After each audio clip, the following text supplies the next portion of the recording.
On this episode of AV Week, Disney is rolling out a facial recognition for customer experience, what that means for the AV industry. Also taking a look at the ginormous merger of Synnex and Tech Data. All that and more next on AV Week. The network for the AV industry.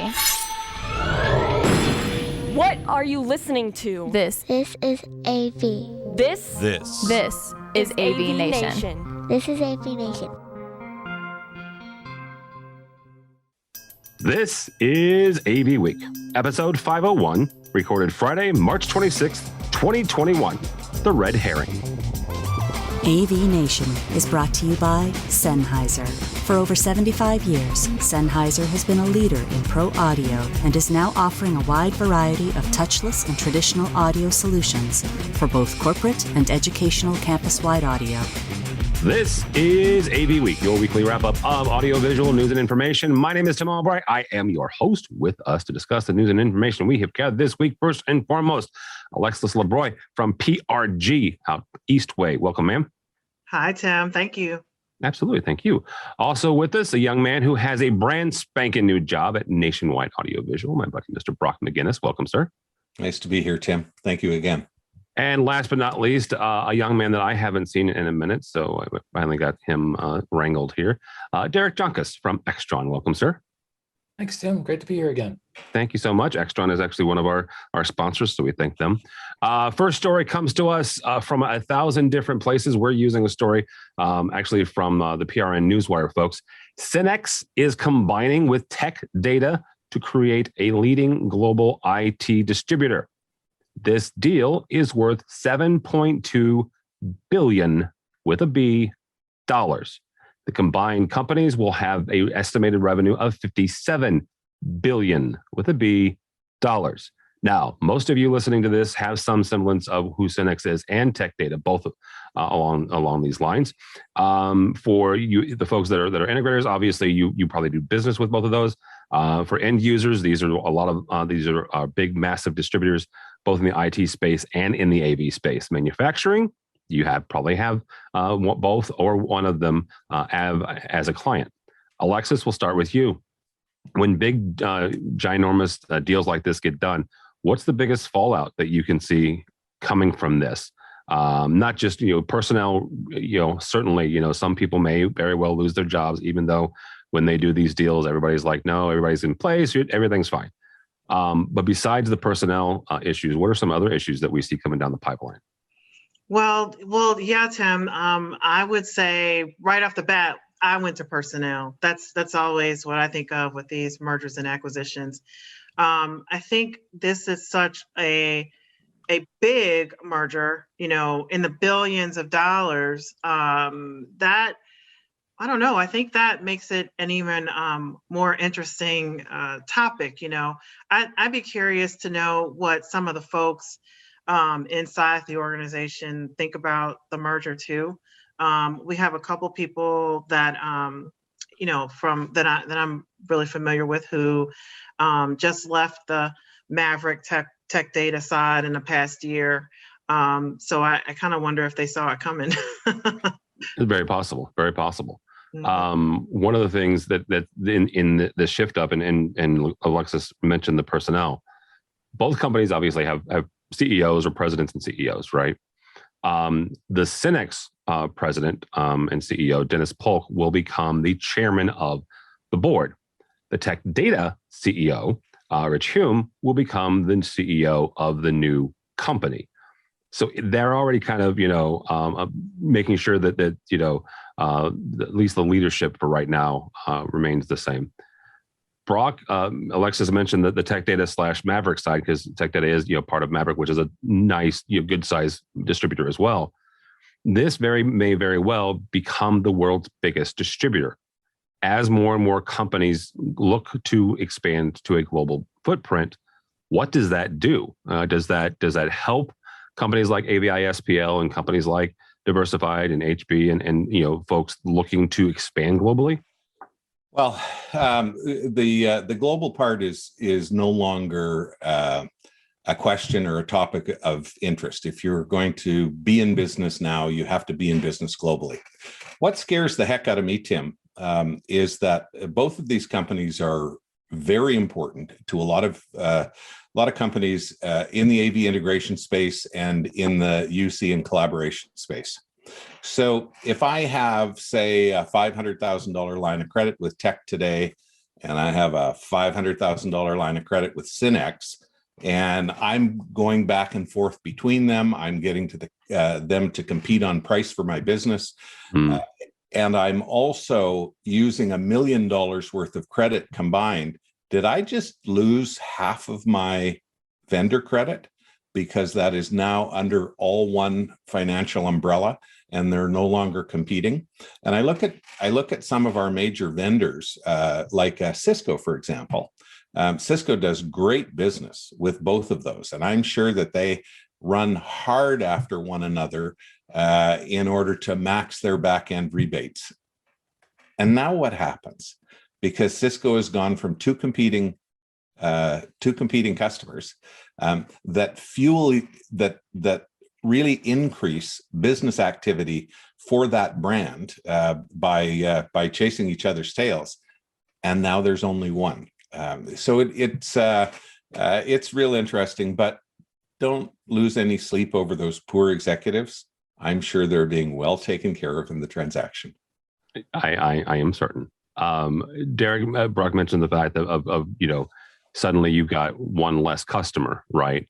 One of the two gentlemen said in an interview, we didn't spend $7 billion to sell our customers less, to sell them less, right? To sell them less products. So they're at least looking ahead to, selling more combined, obviously would be their preference. When you look at this, and whether it's two manufacturers or two distributors coming together, or it's an acquisition or a merger of two dealers, what does that do from the manufacturing side, and how do you guys kind of transverse and walk that path with them as they're bringing the two together, and you're able to support them, or how are you able to support them through that transition? Yeah, well, in the case here, Extron, we kind of manufacture and design, engineer, and distribute all of our own products. So we don't really use a Synnex or a Tech Data, although they're two really, really great organizations. So I guess in some ways, as an organization, we monitor definitely what they're doing. And we definitely see that this is another big acquisition that has a lot of private equity money that is in there. And also there's some debt service there as a part of this deal as well. So to both Alexis's point and Brock's point, I think sort of well taken for me. I do have the same concerns about the consolidation of resources in our industry and the amount of places that an independently minded organization can go out into the marketplace and really choose the best solution and make sure they're getting that for their clients, right? And I would say in particular during these pandemic times, these kind of consolidations put some, maybe unanticipated pressure both on manufacturers, maybe like the Cisco example, as well as to the point of credit lines and to the point of risk management. Have you potentially impaired your business, or did you find a way to embrace this so that you can find an advantage for your business? I would imagine it's not going to be the last of this. I don't think it's going to be the biggest, but it's certainly significant because I think these are two significant companies that have provided pretty darn good services on their own independently so far. Did you just say you don't think this is going to be the biggest? Yeah, I don't think this is going to be the biggest. Okay. $7 billion seems pretty big to me. Actually, Derek, I want to ask you one follow-up question to that. You mentioned the fact that there's a lot of investment firms in the back end of this. What's your take on that increasing in the industry, whether that is, from the integrator side, the manufacturing side, or now in this case, the distributor side? What is the long-term effect of that? Probably a couple of things. Personal experience. It's kind of crazy to think who would want to get into the AV integration business. Most of us are serving a life sentence. So with no possible chance for parole here, I think I've heard someone say before. So, to think that somebody wants to claw into this is very interesting. All jokes aside, I think, getting into this business area, getting into this kind of realm is a very, very interesting, right? There's a lot of things that private equity could go invest in, but I think services-oriented businesses that are high touch with end user clients are probably very, very valuable and very attractive. And also because they have a pretty high attach rate to other, probably tier one companies, maybe like the Ciscos or the Zooms or the Microsofts and whatnot. So I think folks look at that as attractive. I don't think anyone goes into this as an investor with the intention to lose money. I think, unfortunately, though, to sometimes make money, there's also, as Alexis pointed out, and you made a great point there about, you think about the teams and the staffing of these organizations, and you kind of wonder how that shakes out because it's never as perfect as it seems.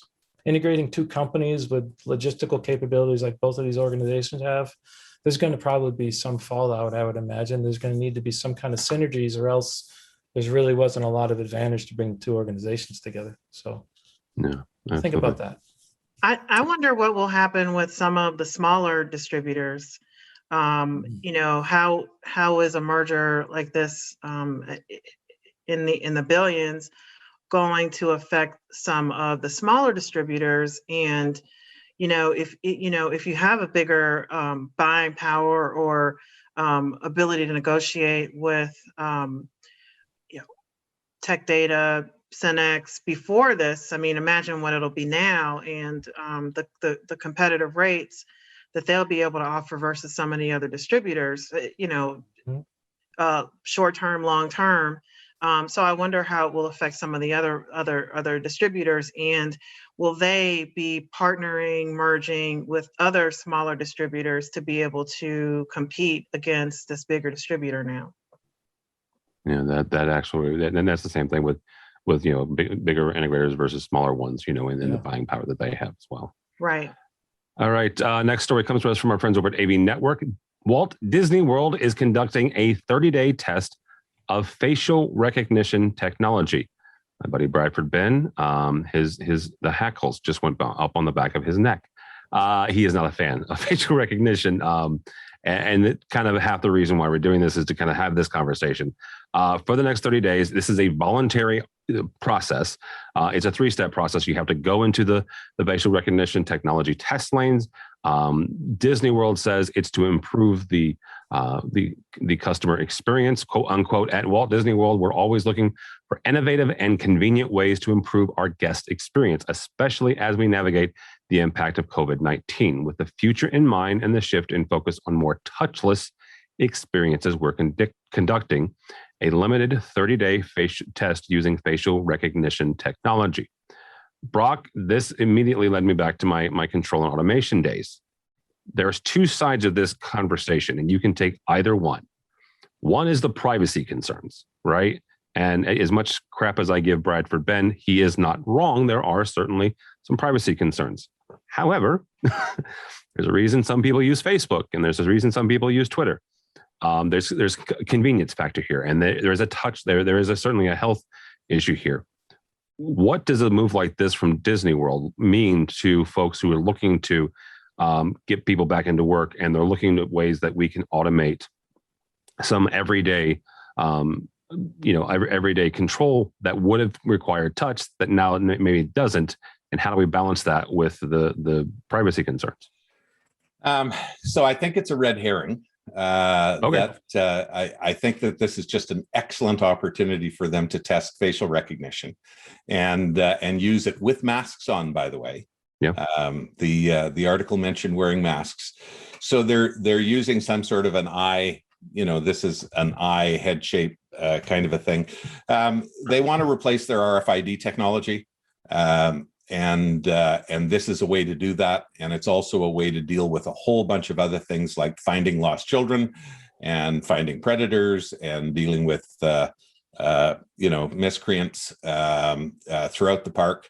And, there are other societies that are using facial recognition in a policing and security role, and they're using it very, very well.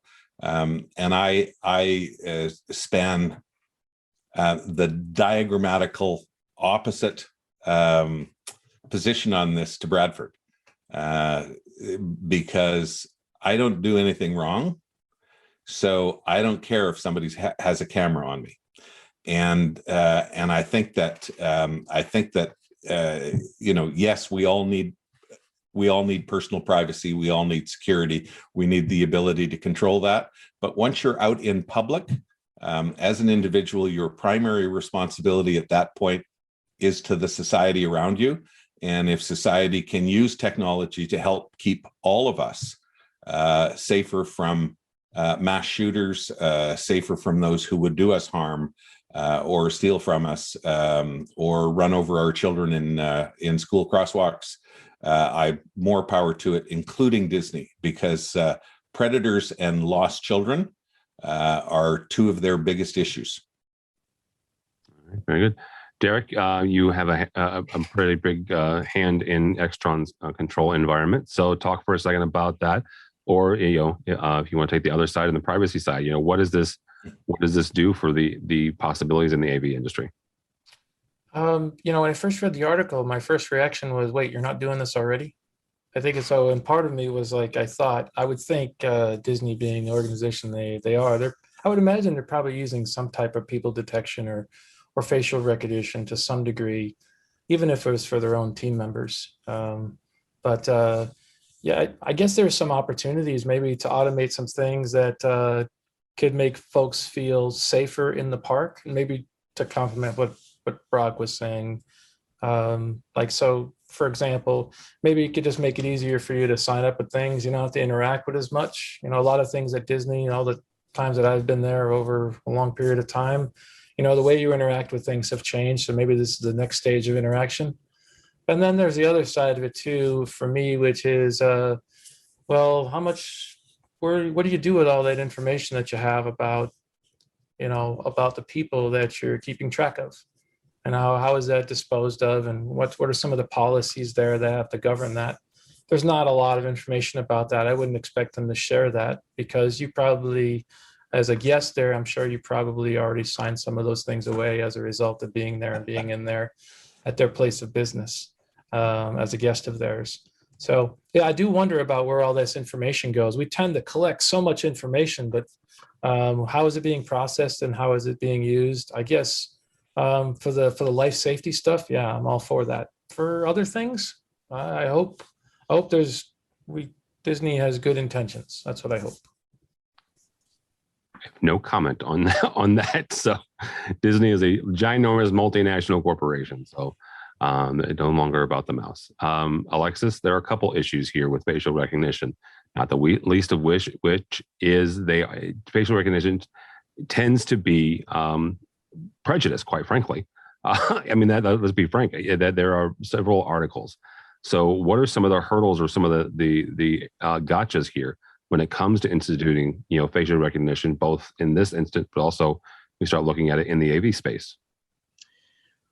Well, you're right. There's a lot of different avenues to go down with regard to facial recognition. First, with Disney, I still wasn't clear what it's going to do. I understand they want to get rid of RFID, but using the RFID, it's already touchless. So I'm not exactly sure how this is going to. Red herring. Exactly. Yeah, it's already totally touchless. Right. So what is this going to speed the line faster? How is it going to improve the customer experience? I that's not clear to me. The other part of it, to Derek's point about good intentions, a place like Disney is a great place. Here, I'm pulling my notes back up because I got fired up about this one. A place like Disney is a great place to collect information and data that can be used somewhere else. And I don't know what their intentions are. I have no idea. I mean, they said it's for customer experience, but we all know that, just like getting using an ancestry DNA test. I mean, yeah, they're collecting the data, and then they're going to use it for something else different down the road if they're not already doing that, right? Yeah. So my issue with it is the bias that's affiliated with facial recognition right now with policing. And I'll give you an example. I'll give you two examples. One is, Dr. Gabaru, who was resigned from Google last year because of her, she's a data scientist and AI scientist, their top AI person. And she published some research that, they went back and forth about how she published it and, on behalf of Google or on behalf of herself, and they didn't like the research. So one of the things that she said was that, facial recognition has been used against Black people, policing wise, and that may or may not relate to Disney in one way or the other. But you have issues with recognition being wrong because the programming in general, I'm generalizing it, the programming is made for white faces. It's not for Black and brown faces. So they get it wrong, right? Then you also have my examples. NYPD used facial recognition last summer in the Black Lives Matter protest to look at who the people were who were protesting to bring them on charges for protesting, right? But, I live in DC. We had this insurrection. We had a coup attempt, as far as I'm concerned, at the Capitol here in the US in January. And I haven't seen anything yet, and it may be out there, but I haven't seen anything yet about using facial recognition to find the people who... Tons of it. Well, let me finish. They're asking the public, who are these people? Who are these people? That's what I've seen more of. And they may be using it, but I'm just saying what I've seen. This is what I've seen on Twitter. This is what I've seen on Facebook. I've seen them posting pictures. This is what they're showing us on the news. They're posting pictures of the people and they're asking, do you know who this person is? That's analog facial recognition. But my point is, it's not digital. That's my point is that it's not a computer who are looking for the people who are doing this to match it up to their databases, right? And so there is a difference in the policing, right? That's all I'm saying. So whatever Disney's, reasons behind doing this and however it's supposed to give the customers a better experience, I don't know. But I just feel like eventually experiments like this, data like this, it can get into hands who are going to do other things with it. Right. So my retina are in print is in your government's database because I need to surrender that in order to get into your country. And it's in a number of other countries as well. My fingerprints, collected for absolutely no other reason throughout the course of my life, are in your government's database as it is. And I don't think that there's it's only a matter of time that every driver's license photo and every, which is not a good place for or a good source for facial recognition to compare to. But every passport photo, every driver's license photo, and probably every yearbook photo, it's big data and big surveillance, and that happened shortly after 9/11, and to a great extent, the citizens of your country abrogated your rights, to Homeland Security at that point. I just know that Disney's really good at marketing, and if they can figure out that I'm standing looking at Minnie longer than I'm looking at Mickey, and they're going to send me something related to that, because once you sign your children up for Disney, they have you for life, and it's amazing how good they are at marketing. I think that's fine. That's the good intentions that we're hoping for, right? The problem with the policing part of it is, yeah, they have your retinas. Yeah, they may have your fingerprints, but there are still people in jail, Black and brown people in jail right now for crimes they didn't commit. You know, at a larger majority than anybody else is all I'm saying. And they're not using that technology to help those people get free unless they can find the right lawyers to help them do that. They're not just being altruistic and find it, you know, we have the right fingerprints now. Let's get this person out. That's not happening without some public outcry and, you know, kind of a public humiliation to get that person the justice that they deserve. And a really good lawyer. There are a couple of things I want to wrap up with this before we run out of time.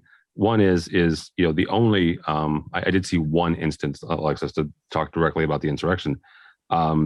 There was a couple of folks who were digitally identified because they were not allowed to fly back home the very next day, right? So that's the only instance. That's the only story I've got about that. But I did see that one, right? Mm-hmm. But there are a number of entertainment venues throughout the country that have used this, and different municipal, stadiums and music facilities. Local jurisdictions are starting to pass laws against this.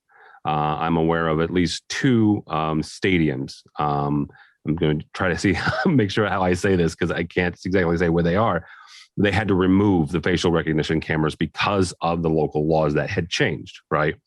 One thing I will point out here to our friends and neighbors who are not in this country, primarily those of you that live in the EMEA, when you come into this country, you're no longer under GDPR, right?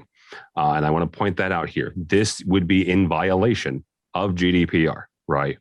At least the way that it's written, and at least the way that the information is out there now. My 2 cents is that I think that eventually the United States government will pass something similar. California already has, and I'll point out the fact that this is at Disney World, not at Disneyland. Mm-hmm. I think that's important to note as well. So, all right, y'all. This one went long, but I love the conversation, so I appreciate your time. Alexis, thank you so much. How do people get a hold of you or PRG? You can get a hold of me on LinkedIn or Twitter, Alexis Labroi, Labroi. All right, very good. Mr. McGinnis, thank you, sir. Always nice to be here, Tim, and I really appreciate Alexis. That every time I speak with Alexis, I learn something, and it's fantastic. And thank you for that. I'm looking down to my right because that's where your picture is on my screen. So I'm at Brock McGinnis at Twitter. That's an easy place to get a hold of me. I also have a new email address, Brock at nationwideav.com, which is exciting for me. Good for you. I'm very happy. Very happy for you, sir. Also, Mr. Jonkus, how do people get a hold of you or Extron? Extron.com around the world, or you can catch me on LinkedIn if you'd like. But Tim, thanks for having me again. I appreciate it. Absolutely. Thank you, sir. Before I give you mine, and don't follow me on the Twitters at this point, I am crying, bawling the fact that the Bears have done to us what they do darn near every 3 to 4 years and promise us a decent quarterback and then sign, I'm not even going to say his name. Have you said that on all 501 episodes? Yes. Just saying. I actually have. I have said, don't follow me on Twitter. And that's exactly what the next thing I was going to say. Last week, my family and friends surprised me with a party and a bunch of stuff on our 500th episode. So thank you so much. And thank you to everybody. Brock, congratulations. Yeah. Thank you. Thank you. But I want to point something and put a spotlight on somebody who doesn't get one very much. And that is our producer, Mitchell Tulin. Mitchell is quiet. He's typing, he's sending me a message saying no. Well, I'm still talking, so you can't stop me. You could edit this out if you'd like. Yeah, this is getting cut. But he took it on himself. I was not going to do anything. And it just is my own personality. I was going to say, thanks for listening for 500 episodes. And this is it. But he reached out to a number of industry people, most of which he didn't know. which is also out of his comfort zone, and just did a kick butt job. He's a talented producer. He's a talented, very creative editor, and I just wanted to highlight him and to say thanks to him. So thank you very much. Now, whether or not you cut this is entirely up to you, but I will be listening. So, but yeah, thanks so much, Mitchell. I appreciate it. And everybody that he was able to connect with. Now, for our website, avnation.tv, that's avnation.tv, you will find this program and a host of others, including a number of really great monthly ones. We've been highlighting women in the AV industry for this entire month of March. So check those out. We highlight a bunch of wonderful people of color in the month of February. So check those out as well. And our buddy Matt Scott does the residential side of AV. So you can check him out on a weekly basis. And also check out our sponsors, people like Extron. We thank them for their support. So all that and more at avnation.tv. That's avnation.tv. Thanks so much for listening. Thank you so much for watching. That's all the time we have for AV Week.